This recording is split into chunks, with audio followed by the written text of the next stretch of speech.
Ag Bioscience, the #1 ag tech podcast globally, is now available on video. Hear from leaders and innovators across food, animal health, plant science, ag tech, and agriculture. Mondays at 6 a.m. on YouTube or wherever you get your podcasts. While you're there, subscribe and leave us a review. It's the Ag Bioscience Podcast with Agronovis Indiana. Get more information at agronovisindiana.com. The internet changed how we work. AI is changing what work gets done. A bank cut loan processing from days to hours. A student built an AI scheduler, improving on-time delivery from under 70% to over 90%. Most teams know AI matters, but aren't sure where to start. InAI is Indiana's statewide AI adoption effort, built with industry, academia, and community partners, helping you move from understanding to action. Visit inaiready.com.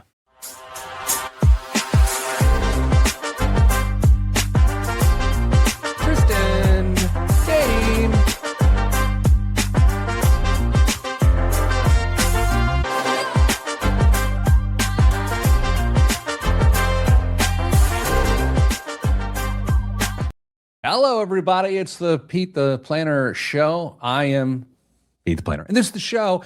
And special episode this week with a guest co-host. And to start said show, let's bring on said guest co-host. It is Dan Hanrahan, CEO of NeighborServe. Dan, hello.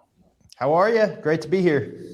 Glad to have you. We talk so much about housing on this show that this week I was like, no matter what house you buy, let's make sure we're taking care of it. So we're going to talk about some of the economics of that. But before we do that, Dan, I would love to share a tale with you of the numerous ways I was emasculated on my family vacation last week. How does that sound for you? That sounds wonderful. Friends, picture this. My brother-in-law says around 6 a.m. on a Saturday morning while I'm on vacation in Pasadena, California, "Hey, Pete." I said, "Yes, sir. Would you like to go kickboxing with me?" And I thought, well, that's something that people did in the 90s. And I was like, sure, let's go kickboxing. Dan, you ever kickboxed? I don't think that would be a good idea. Okay, well, let me tell you why it's not. Okay. I went kickboxing. I'd sign a waiver. You sign these waivers. Dan, you live in the world of waivers sometimes. Of course. You sign these risk waivers. You're like, nothing will happen. Yeah. So I signed this waiver and I start kickboxing. I'm kickboxing a heavy bag. A heavy bag being a bag that turns out to be heavy. And Dan, it turns out I thought I broke my foot. I thought I broke my foot. And so what's interesting about threading the needle of, is it manly to break your foot kickboxing? I think the answer is yes. Sure. Okay. Now, it's a good story. It is a great story. It's probably one of the better stories I've ever had. Now, this is where it gets interesting. It hurt real bad. And I was like, this is broken, clearly. So when I get back to Indianapolis, where x-rays are cheaper, I got an x-ray. And then it turns out that I didn't break my foot. And Dan, I got to be honest with you, not breaking your foot kickboxing, also kind of manly because you can't get hurt. Sure. It's the best case scenario. Until the person at the urgent care says, you just have a bruise on the tissue, which does not sound manly. You went to the ER for a bruise. I went to the ER for a bruise. So the whole thing fell apart immediately. I went from like a real fight injury to I don't get injured when I fight to it's just a tissue bruise. It's a boo-boo. It's a boo-boo. I have a copay for a boo-boo. Now, that was bad enough. But then my wife and children are like, hey, let's go to Coronado, just off San Diego. You been to Coronado? No. Oh, well, here's the thing about it, Dan. It's filled with Navy SEALs. And I don't mean colorful animals. I mean people who can kill you. Right. And so you're walking around Coronado and it's just filled with, I don't know how to say this, real men. Yeah. Bearded, slightly swarthy, look a little bit smelly, but men who can kill you. Sure. Everyone. And there's not even that many visitors. It's just people who can kill you if they wanted to, and me and my family. And I don't know if you know what it's like to walk into a store and have the store owner, also a former Navy SEAL, start to chat up other visitors in the store, like, where'd you serve? Where you serve? And then I walk in, didn't ask me a single question. Sure. I don't know. Have do you feel that way around like people who can handle themselves? You're just a bit of an imposter. You just try to nod and smile and tip your cap. Julie notes in the live chat, God morning. And then she corrected herself, good morning. And now she's anti-religion.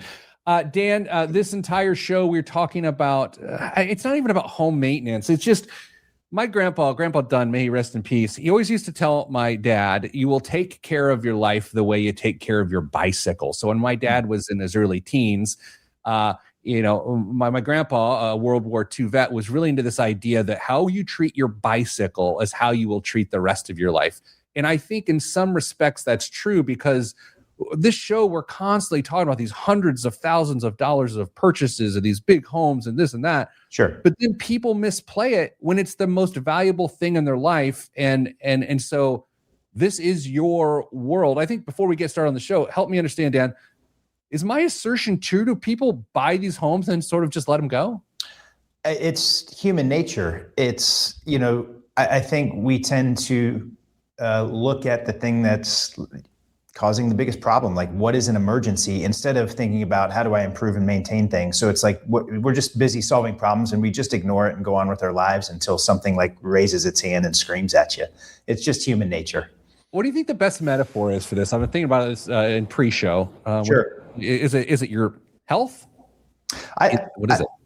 I love health. What else do you? I definitely think it's health. Like, unless my knee is hurting as I'm getting older, right? Then I probably don't schedule my physical, right? Or it's all the things until it's too late, and then you're in real trouble because you didn't go get the preventative maintenance on your health. And I think the same thing with your home, and the cost of not doing things just piles up and becomes extraordinary, and you're stressed because you don't know what you forgot to do, and you're supposed to do it, but you don't want to think about it. So you just don't think about it. I think is the natural human tendency. We could also make everyone uncomfortable and draw parallels between this and marriage. Ooh. See, maybe the most important thing that you have, right? It's like the most important thing. Sometimes we treat the worst. Gosh, look at us. Two middle-aged white men talking about relationships on their podcast. Everyone loves that. All right. Let me say hello to a lot of my friends I haven't seen in a while. Hello, Jason. Hello, Roger. Hello, John and Rev and Jenny and Andy and Quincy and David and everyone else. Forget. So before we get started, and on the radio show per se, because God knows how relevant radio is today, Dan was introduced to me. I've known Dan for a little while, but his company NeighborServe was introduced to me a couple years ago, and it made a lot of sense for me because I am not good at home maintenance. I'm not good at home projects. I don't want to talk to a bazillion different vendors and do this or that. And they came to me because my biggest issue in my life, that we had an extra roommate in our home in the form of a woodland creature in our attic. And Dan helped evict a squirrel from my home. And that's why my wife, who doesn't know Dan, loves Dan. And so I think that's important context for the show. Well, you got to collect rent from that squirrel or get it out. I think those are the only two options. So we're glad you could help. And in the spirit of full disclosure, you didn't personally remove the squirrel from my home. I am kind of going back to your Navy SEAL story, not tough. And I don't want to be in your attic facing that creature, but we know people that are really good at that. And I can just see the scene in Coronado. I'm a Navy SEAL. Well, I'm a brown house squirrel. And it's just like, it just gets that way. I'll just tell you, when someone introduces yourself and say, hey, I used to be a Navy SEAL, what you should not say is like, oh, I'm a pink dolphin. You don't you don't try to match it with something clever. No. You just say, thank you for your service. That's exactly right. Brian Pinkins joins us. You don't know this, Dan. Brian Pinkins, big deal. Oh, it's a big deal. Well, nice to meet you, Brian. Oh my gosh, she's a big deal. Hello, Cheryl, and everyone's joining this morning. Okay, let's do the thing that we do here. And Dan, I sort of tried to explain it to you before the show, but we're going to start a radio show, 9 minutes and 22 seconds. We have an outline of what we're talking about today. If I give you the wrap it up sign, wrap it up, because I got to hit the post, because then I get yelled at by my producer, and I have enough people mad at me. I don't need another keep you out of trouble. Thank you, sir. All right, here we go. In 3, 2, 1. This week on the Pete the Planner Show, we answer your money questions. Here's how this show works. You email us, askpete@petetheplanner.com. That's askpete@petetheplanner.com, and we will do our best to answer your question if we want to. This week, we're not answering any of your questions. We have someone answering my questions. We talk about housing so much on this show. Home purchases, selling home, all these sorts of things. And the reality is, once you own that asset, boy, girl, you better treat it right. And so I have my friend, Dan Hanrahan, on the show. He's the CEO of NeighborServe. They help people get the most out of their biggest asset by taking care of it. Dan, welcome to the program. Yeah, I'm glad to be here. Thanks for having me. You have had the high of highs by being on the radio before with the legendary Pat Sullivan, and now a career low being on the radio with me. Another local legend. Oh boy. All right. So Dan, let's just start with this idea that for many, many, many people, the house is the largest asset that they ever own. And in turn, they also, there is a cough button in our industry. I choose to just turn my head and cough less in the mic. Their home is actually the riskiest asset if they don't take care of it. Where does it start to go wrong? Yeah, I think you just don't know what to do. And so you stop doing things and then it just snowballs and it kind of gets out of control. And at the end of the day, it's not only, Pete, I think your most important financial asset, it's where your family lives, right? It's where you want to put your feet up. And so sometimes I think you just start relaxing and you don't want to work when you get home and you want to put the phone away, hopefully, right? And not search a bunch of reviews or chat GPT to find out what you should do. So you just don't do anything. Let's go with the most basic of the basics of like where home maintenance goes off the rails. I mean, I got to think it's something as simple as not replacing your furnace filter, right? Yeah, it's the first thing. I don't know. We talked a bit about this, but my healthcare. I missed my dental appointment, and I hate to say this. I'm super embarrassed because this is the dumbest thing you can do. But like now I'm like a year in, so like now I'm going to miss my second one because I got off the schedule. Yeah, right. And it's the same thing. If you don't replace that furnace filter, then it kind of slips your mind, and the next thing you know, right, you're calling to replace the unit. And so, yeah, it's the first thing goes sideways and then you're behind and then you just give up. It is interesting that at least for most people, maintenance of a car has become culturally acceptable. You get your oil changed. Right. You may not do the other recommended services, although you probably should. With your home, there is arguably your furnace filter. Yep. I don't know if I can honestly name another one that rises to there's recommended ones, but I don't think there's any ones that anyone actually does. Do they? Right. Well, I mean, when I start to think about this stuff, I'm thinking about what is the easiest thing and the least expensive thing that's going to provide the biggest lift. And when I think about the lift, right, it's primarily number one is safety. Okay. Right. And so and then ultimately, the next up is, financially and like deferred, all the things that we're going to talk about today. But, the simplest thing that we all know we should do that we rarely do is test or fire smoke alarms, right? And replace the batteries a couple times a year and replace the thing every 10 years. I mean, so in my own home, I am not a pro here. Like I have this yellow, greasy alarm at the top of my stairs that I know I need to replace. Now the rest are in good shape, but it's just the other one, Pete, that I think everybody overlooks, and this hits on so many areas. And I think you actually, you may have done this at Casa de Done. Yes. And just the dryer vent cleaning, at least every other year, if not every year, because the dryer runs more efficiently, the clothes dry faster, and that's helpful, but the thing doesn't break. You don't have to go to Lowe's or wherever and buy a new dryer, and it's not going to cause a fire. This is a top 10 fire risk in your home. So like there's these little things and they don't take much time and they don't cost much money and they don't take much effort that are just table stakes. Replace your filter. You can do that yourself. Get your tune up every 6 months and then kind of work down your list. And if you have a plan, it's like your financial plan, right? This is your world. If you don't have a plan, then you just get off track and you only react. And that can cost a heck of a lot of money and headache. I always like to have my dryer vent cleaned in a 40-day period in the spring, Lent. Mm-hmm.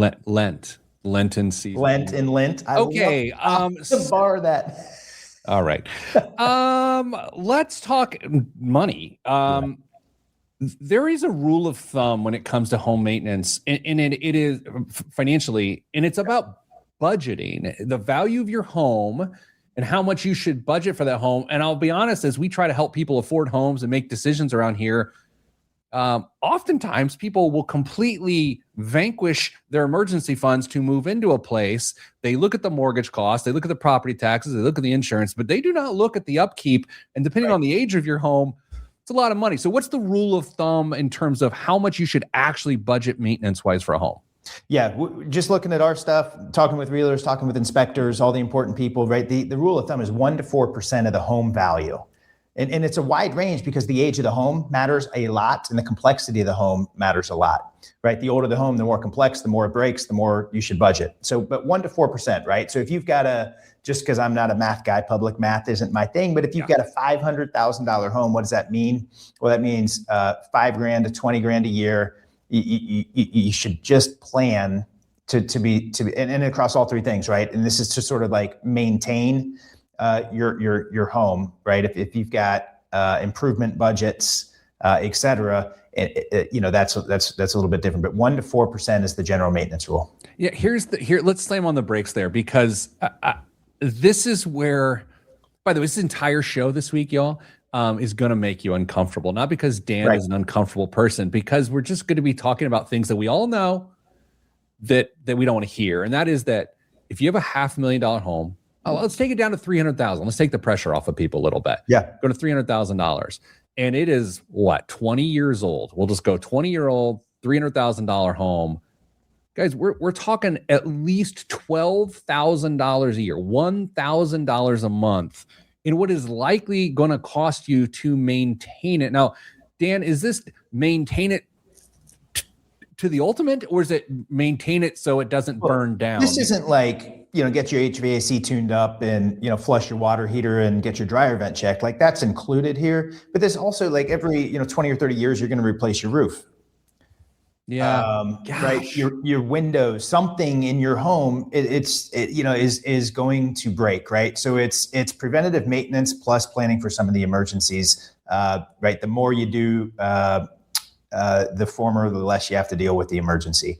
And so again, that's another reason there's a range here. But yeah, over the course of time, right, may you not spend, $3,000 to $12,000 a year for your $300,000 home, but you should be allocating that and have a rainy day fund as at some point something major is going to happen or you're going to need to do an improvement. I know we've got several segments, and by several I mean more than this, to talk about this entire topic today. But I want to paint the picture of this isn't about scaring people. This is the end game in mind is someday you will leave your home. You will sell it. It is this asset we talk about. And if you don't take care of this stuff, that moment can become an absolute nightmare. Yep. Yeah, we end up involved in a lot of like where do contractors and home services and projects, rear their ugly head the most? And one of the most stressful times for somebody is that home inspection. And so local realtors hire us to like help them through and help their clients through the inspection process. And so some of our contractors are really good at this. Like, one that comes to mind is off-leash construction. And between us and off-leash, we've looked at hundreds of inspection reports, and the average cost of an inspection is $14,000. It's wild. That is, it feels like a lot. Let's actually pick up on inspections when we come back. Yeah. After the break. The whole show today, your most valuable asset, if you treat it right, isn't your body, probably is your body. The second one's your home. That's what we're talking about this week on the Pete the Planner Show. I'm Pete the Planner. This portion of the program is brought to you by NeighborServe. Go figure. The contractual obligations I have to read this ad in front of the CEO of the company. I'm just kidding. Hey, everyone. I mean every bit of today's show. I do not have time to call contractors. I know that sounds, what is it, privileged? Is it elitist? No, it's reality. I simply don't have time to say, okay, who do I trust? What do I do? And by the way, little things happen. Like there's a hole in your flashing. I don't even know what flashing is, but there was a squirrel in my attic running around making sounds while I'm snoring, and that doesn't work for me. But I don't know who to call. So I know my relationship with Home Concierge via NeighborServe allows me to call them. Hey, solve this for me. If this seems like something that is important to you, of all the little things going on to actually protect your most valuable asset other than your body, go to neighborserve.com/Pete for 1 free month. That's either 28 to 31 days. Neighborserve.com/Pete. Gosh, the pressure I felt saying that in front of you, Dan, was immense. You did wonderfully. Oh, maybe not. All right, how you doing? Checking. Can I see something to drink? No, I'm in great shape. Okay. I appreciate you though. Oh boy. I was on vacation last week. I haven't really been consuming the beverages so much, so to speak, here in 2026. I took 6 months off without the devil's sweat, and then on vacation I imbibed a little bit. Boy, my body hates me. It is not fun. But anyway, we're back at it. Dan, some might describe you in the Indiana business community as a serial entrepreneur, which anytime I hear serial entrepreneur, I also think it's a little bit crazy. It's like a serial killer. Like, I know why, those are the only two things. Why do you keep doing this? I always say it's because I'm unemployable. Like nobody will hire me, Pete. So I just got to go out and do these. No, honestly, I love I started as a recruiter. I love building teams. I know I'm not good at a lot of stuff, and it's really fun to pick the people you work with and point them at a problem that you're really curious to go solve. I can't imagine anything more fun than that. You're an entrepreneur. I'm sure you feel the same way. Like it is, you get to pick your coworkers and you get to pick the problem and then you just join hands and run through walls to figure it out. It's funny. You and I both have friends that have like sold businesses or this or that, and then they're out and they're like, "What are you going to do next?" And some people are like, "Wow, I'm probably start another business." And I'm always like, "That's nuts." I just want to be clear here. Yes. Everyone, when I'm done, I'm done. I'm out. Okay. Yeah, Don't want to worry about me solving any other problems. This is my swan song. Great.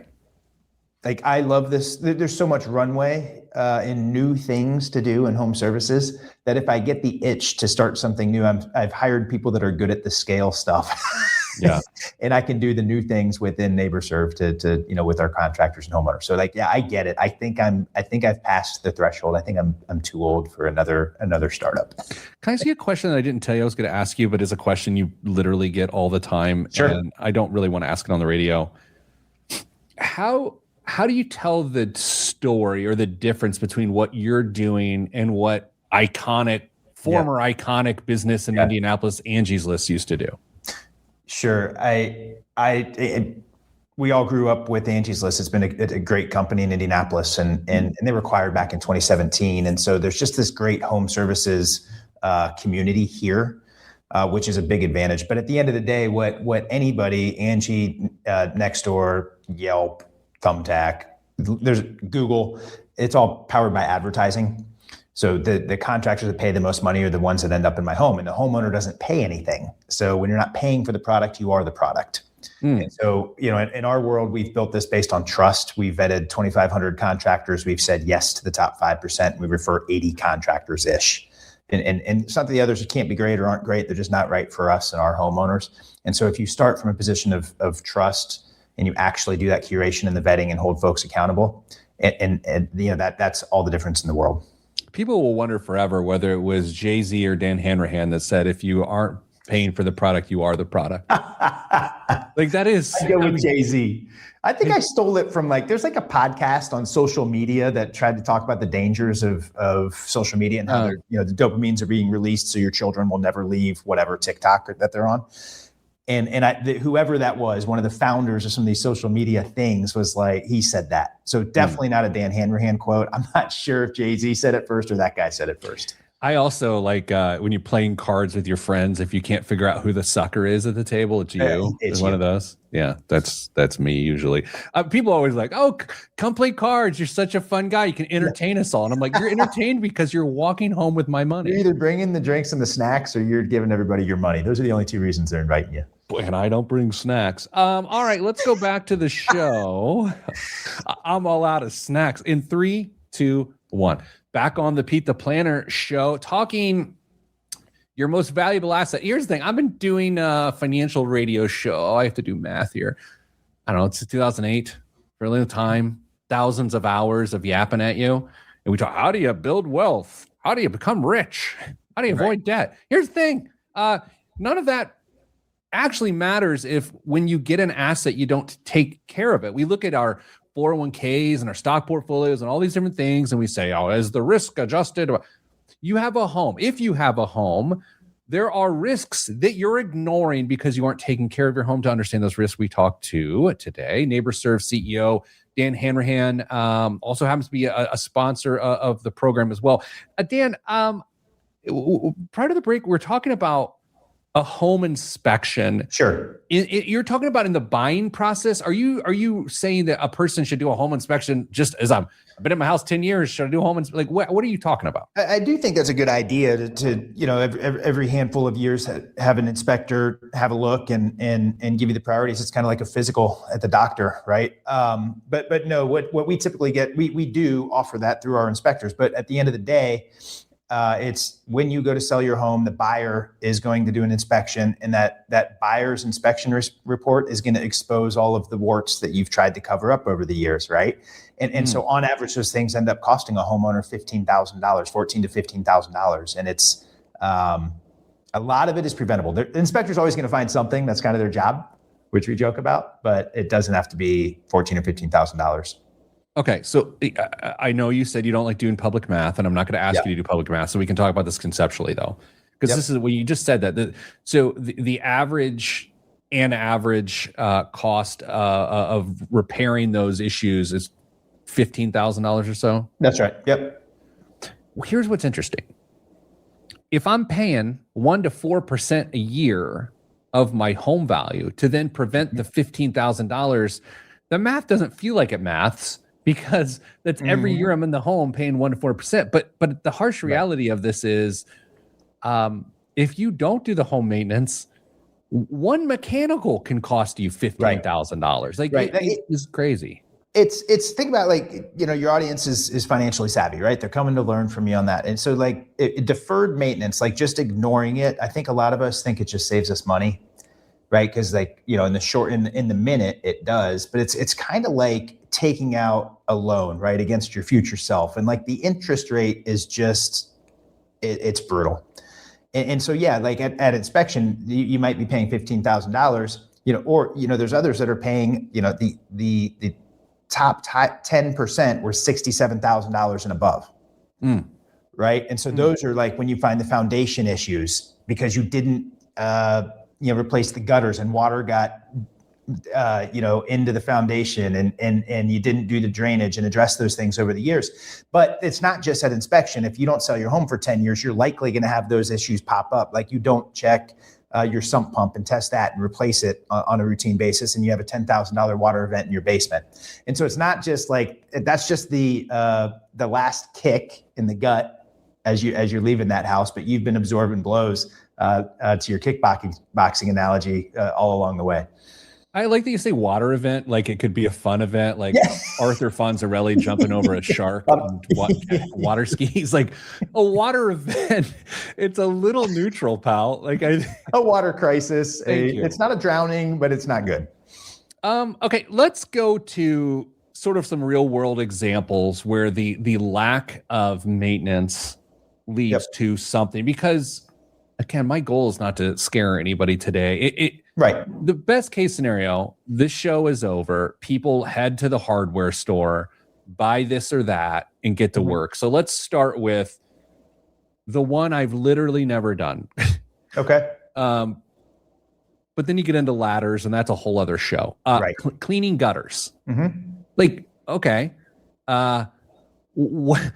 The impact of it being in the Midwest and not cleaning gutters is a pretty big deal. Right. Because of water damage and then eventually into freezing situations. Like, what can happen if I don't actually clean my gutters?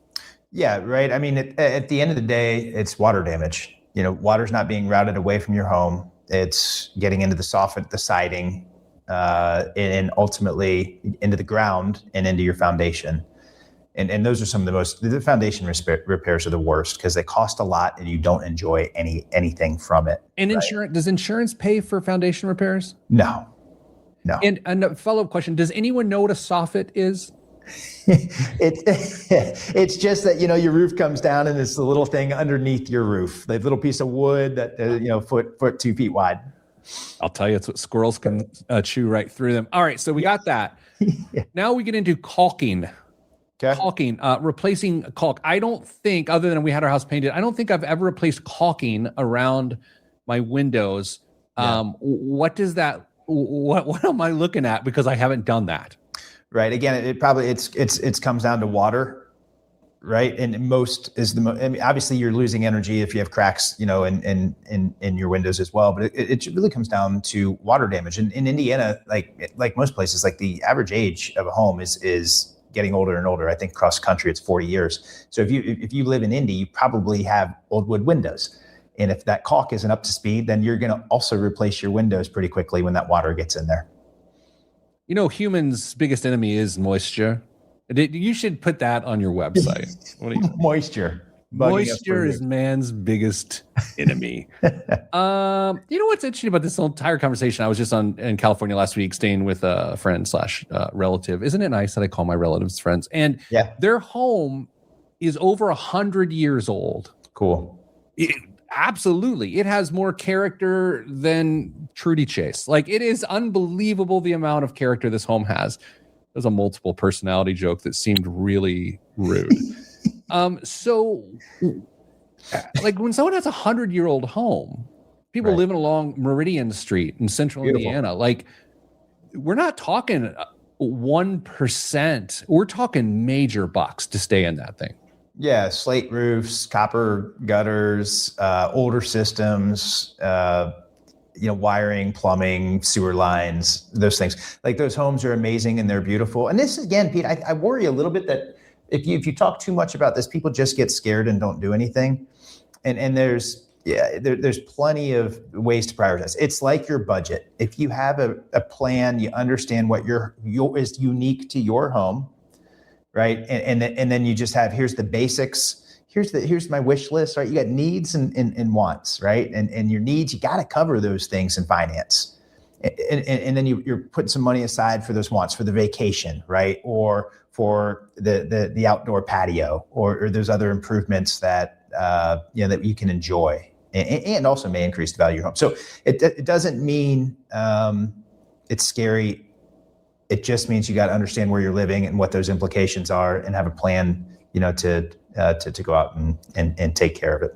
I know renters right now listening to this show are like, thank the Lord, right? But there's some trickle down here. Like, if your landlord isn't taking care of this stuff and then they have a big deferred maintenance cost, then all of a sudden your rent goes up, right? Yeah, right. There's plenty of property managers and investors and whatnot that we help too. A property is a property, and you got to maintain it so your tenants stay happy and your rents don't go up. All right. Next, so obviously HVAC is we've sort of hit on that. Yeah. Can we talk, because we said this isn't that hard. So like maybe Pete, it's like just give us the few things. So, okay. Right. Like, you could know who your exterior person is. Just have a short list. You can make it 7 or 8 contractors, sort of a roofer / exterior person. A lot of these people will do roofs, sidings, windows, like, I don't know, awesome companies. HVAC, plumbing, electrical. I think that's a great start. So, right? Yeah, here's what we'll do. We'll take a break. We'll come back. We'll talk about you need an exterior team and an interior team. And that should start to get you down the path of maintaining your most valuable asset, your home. All that is next right here on the Beat the Planner Show. I'm Beat the Planner. There we go. Look at us. Look at us. We did it. I said before the show, this will be going well for you, Dan, if it feels like it's going quickly. Is this going quickly? It's perfect. I'm enjoying the heck out of it. It's a great way to spend my Friday, Pete. Oh, so you don't work on Fridays is what you're saying? Well, no. I'm in the office. I know it looks like a home. We're in an old Broad Ripple building that acts like a lot like one of those Meridian Kessler homes. How's the caulk? It's pretty good. That's good. It's great. That's great. I feel like anytime, like in my heart during this entire show, I just feel my Catholic guilt is coming. I just want to confess all my home maintenance sins to you. You're like a home maintenance Therapy. Clergy. Yeah. That's like what you're wearing right now actually looks like a collar. Like a little white cloth, Yeah, you are home maintenance clergy. Have you ever thought about naming Mom it? always wanted me to be a priest, but I'm really disappointed her in many ways, and that might be the thing. All right, let's rebrand you. Home Priest. Home Priest. I don't think that's a good idea. MonsignorMaintenance.com. We could workshop it. I'm in. Are you an indie guy through and through, or did you grow up somewhere else? Yeah, I grade school, high school, everything here. I was born in Denver, moved to Columbus, but everything else was here in Indianapolis. It's home for me. Do you still suffer the ills of altitude for having been born in Denver? No, I'm good to go. I moved when I was 2, so I'm not quite a Sherpa. Yeah, that's fair. Okay. We'll come back. Let's talk interior, exterior. I like this thing. On the outline, I don't know what I prepared. I have suggested that a person have an arborist, which I don't. Yeah, but you are right, Pete. Just a go-to for the exterior. Yeah.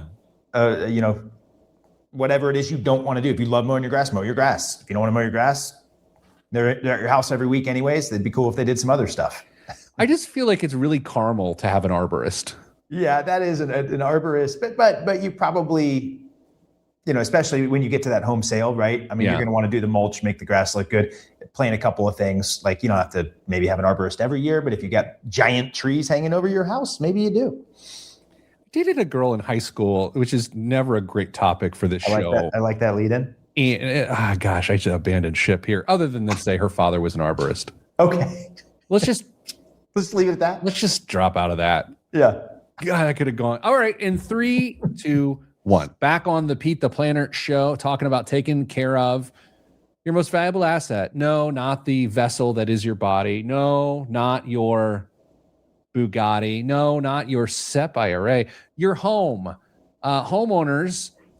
People love to be homeowners. People love to tell you that you're wasting your money on rent when you're not owning a home. People love the aesthetic of this or that or black windowsills, whatever the kids are doing these days. But what they don't tell, I don't mean black mold, I mean black painted trim. What we don't talk enough about is making sure you are maintaining your home so it doesn't bite you in the end. Joining me to talk about this is CEO of NeighborServe, Dan Hanrahan. Dan, just before the break, talked.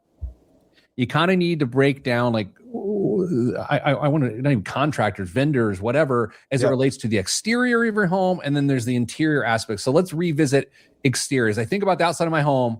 Who do I need relationships with to help me maintain the outside of my home? The neighbor boy who mows the grass, and who else?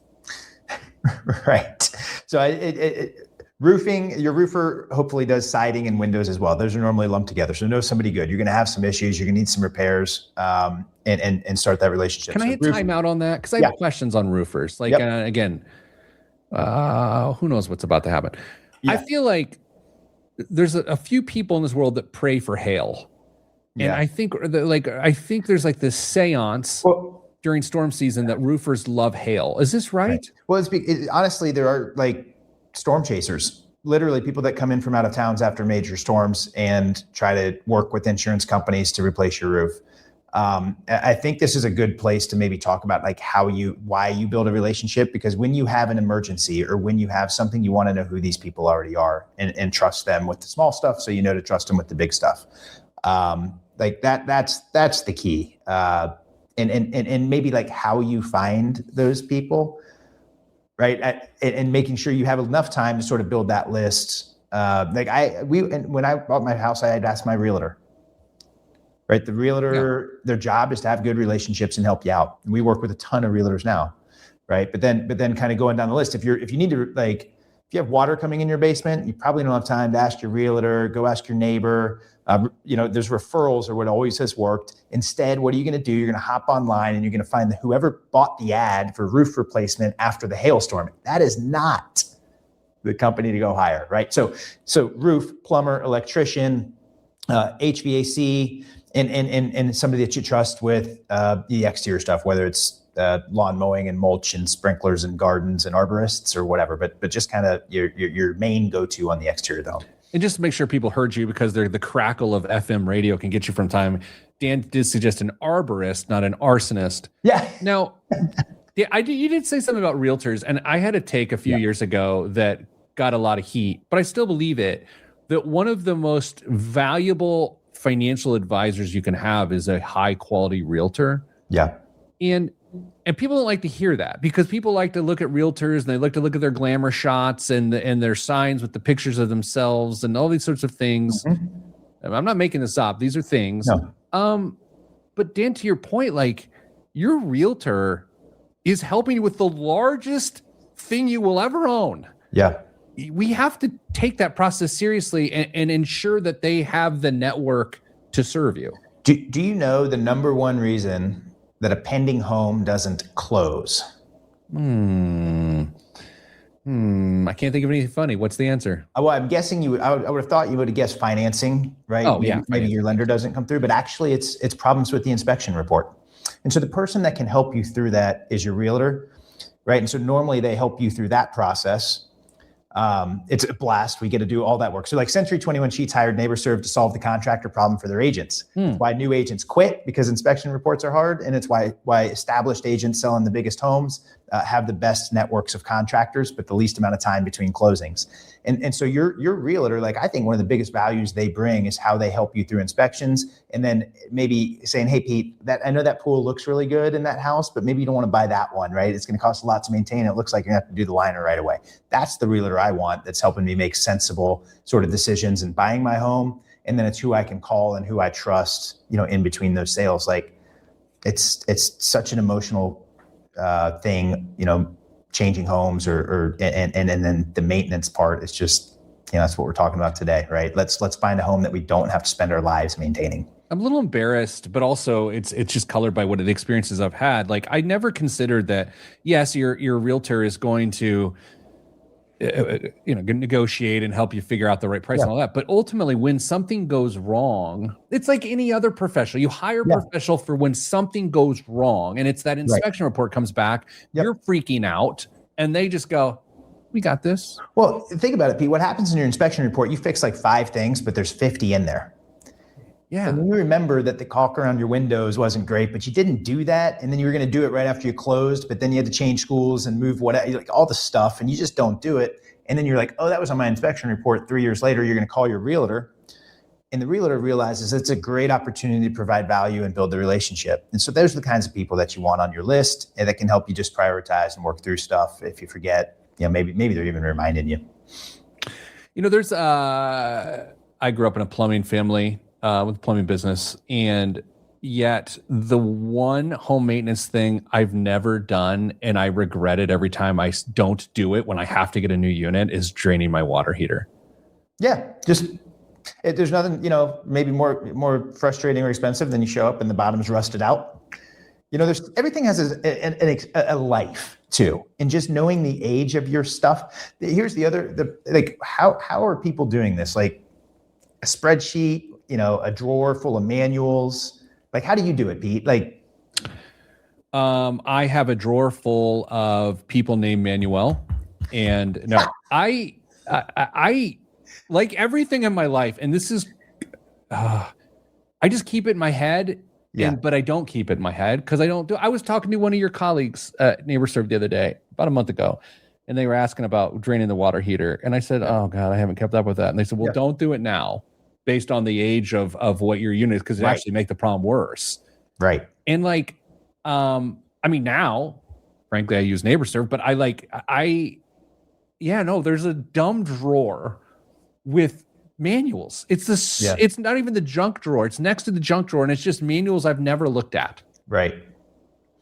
Yeah, and again, it's hard to keep in spreadsheets or on your phone in the notes app or whatever, but that's how most people are doing it. So, but having that basic plan, understanding the age of your major appliances, sump pump, I would put in that category. Like, what causes the biggest problem?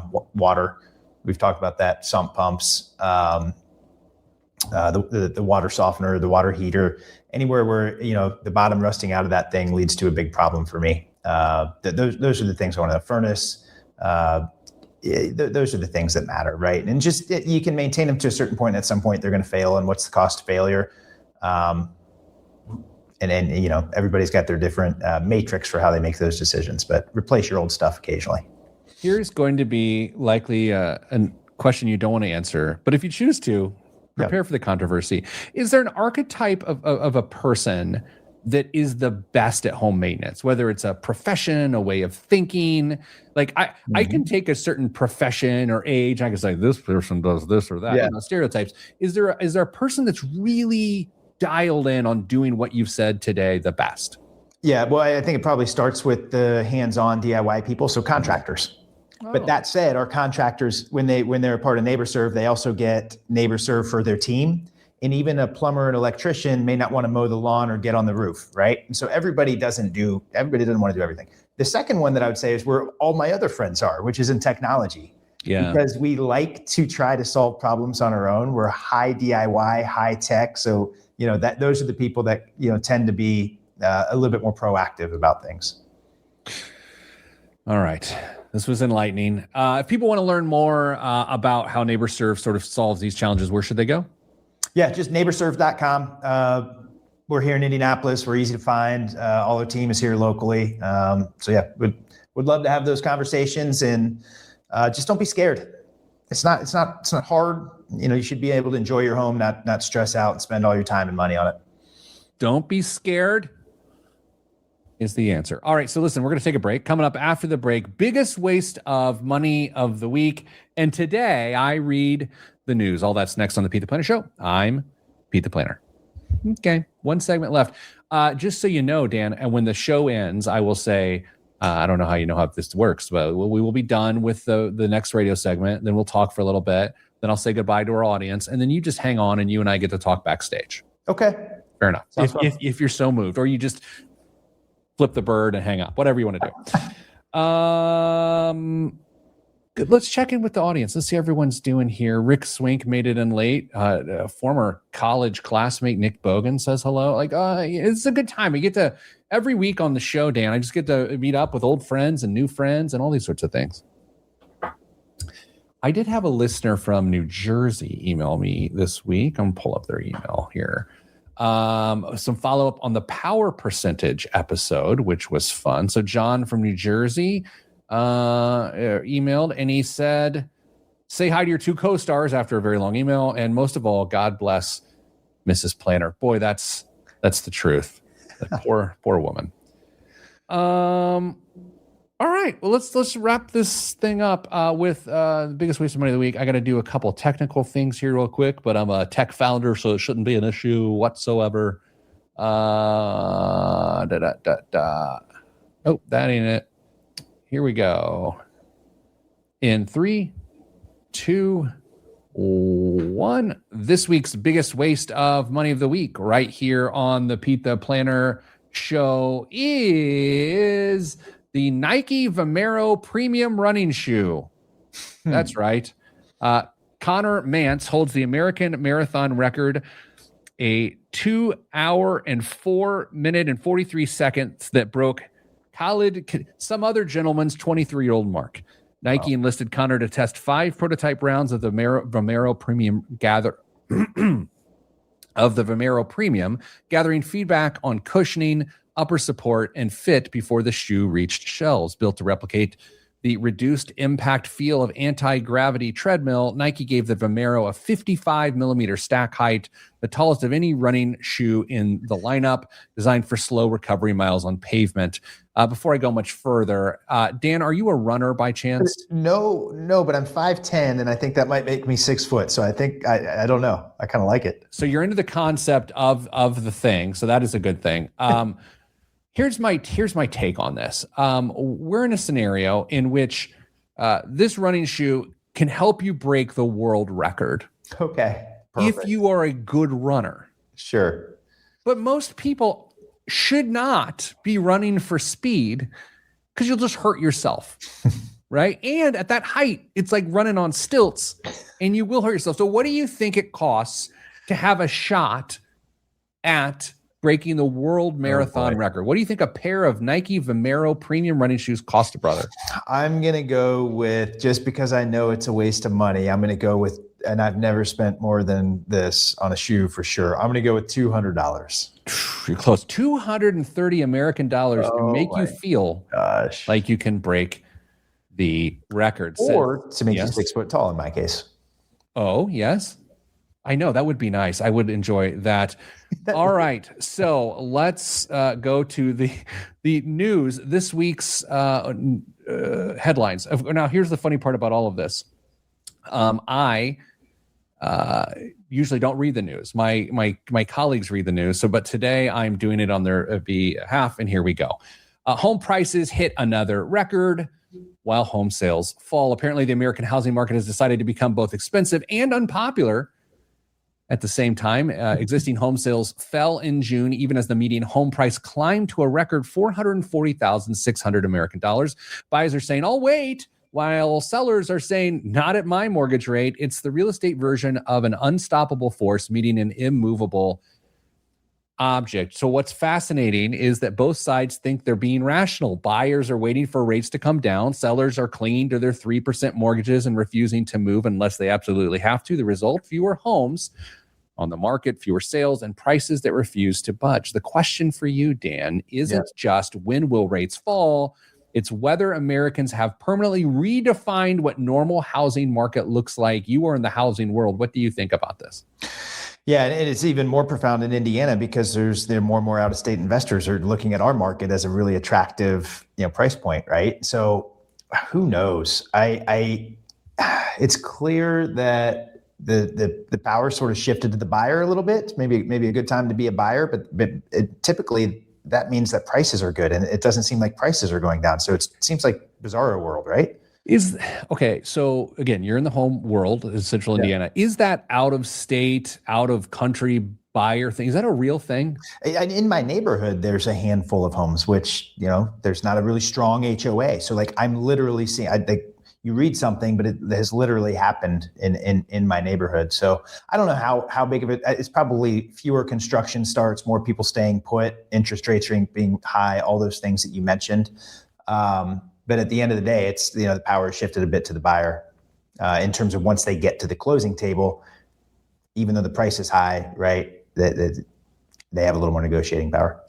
Well, if you've been hoping inflation was over, businesses have some bad news. Many say they're still planning future price hikes because of tariffs. In other words, if you thought your favorite burrito bowl was expensive now, maybe don't get emotionally attached to your guacamole, because one of the biggest misconceptions about inflation is that prices go back down when inflation cools. Everyone thinks that. Everyone thinks, oh, well, we're not at 4% inflation, so now my chicken won't cost me an arm and a chicken leg. They usually don't go down. Inflation simply means prices are rising more slowly than reversing, and new tariffs into the mix, and companies have another reason to inch prices higher.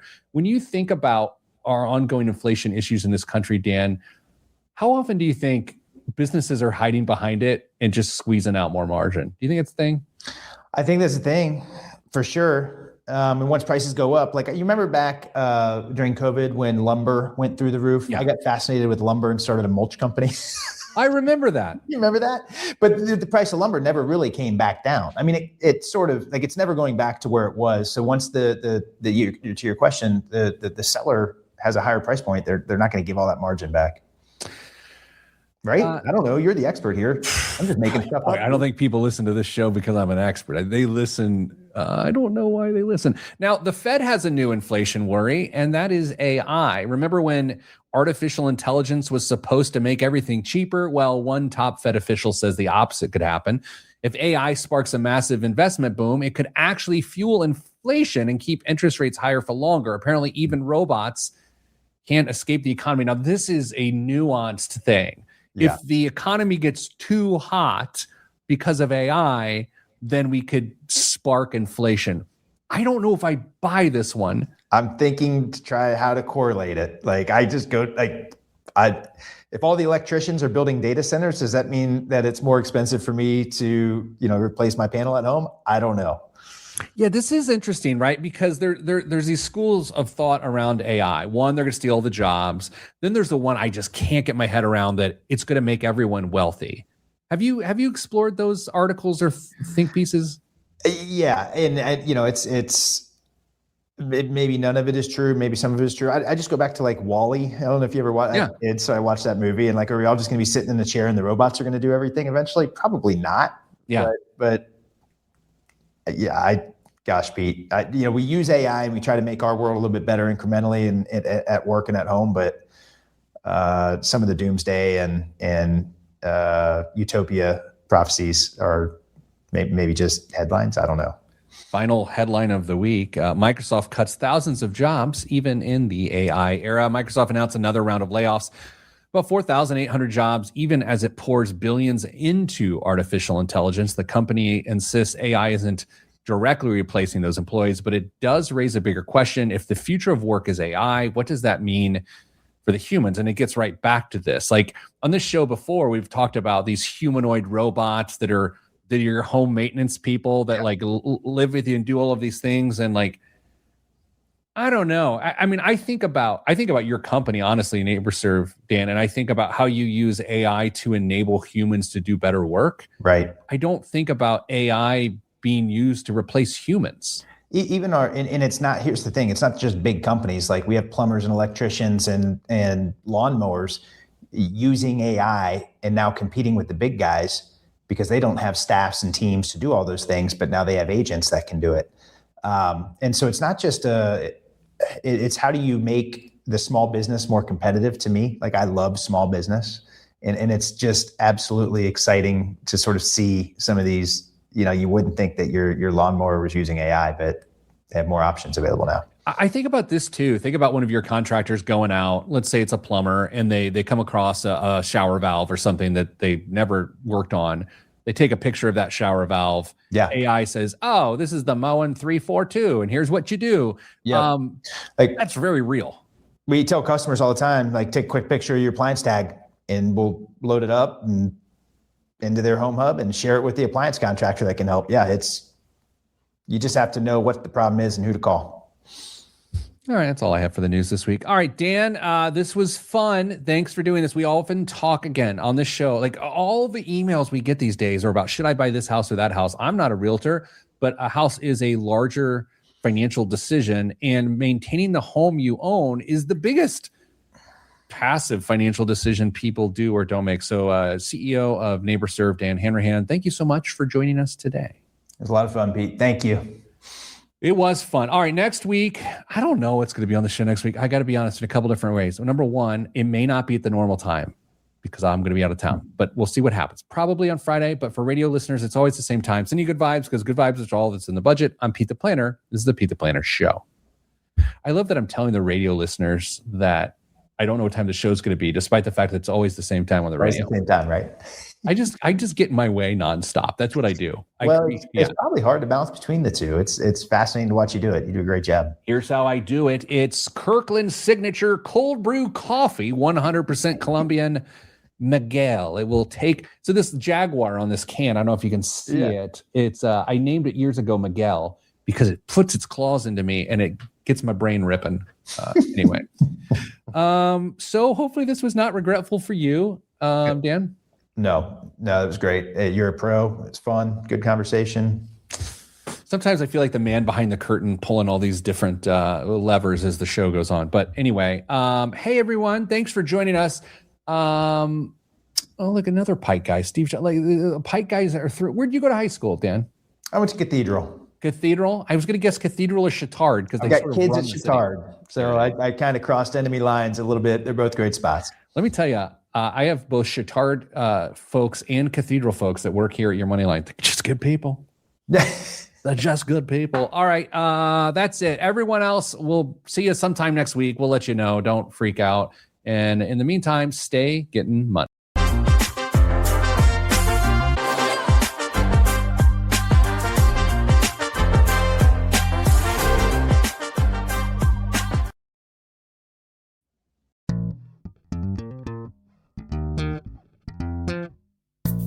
Do you want the real scoop on what's happening in Indiana business? check out the IBJ podcast. I'm Mason King, and each week I sit down with people who make news in Indiana to get insights and perspectives you won't hear anywhere else. It's business, but you won't need an MBA. The guests run the gamut from CEOs, developers, and sports executives to artists and chefs and financial planners. If there's a theme, it's that everything has a cost. And success often depends on how you define profit and loss. So if you want to deepen your understanding of the people and projects shaping Indiana, give the IBJ podcast a try. You can find it at ibjpodcast.com or wherever you get your podcasts. Your commute just got smarter. Turn drive time into growth time. The IBJ Media Podcast Network gives you front row access to leaders shaping Indiana's economy, culture, and future. No filler, just smart, relevant, local storytelling you won't get anywhere else. Find all of our shows by searching IBJ Media in your podcast app or visit ibjpodcasts.com.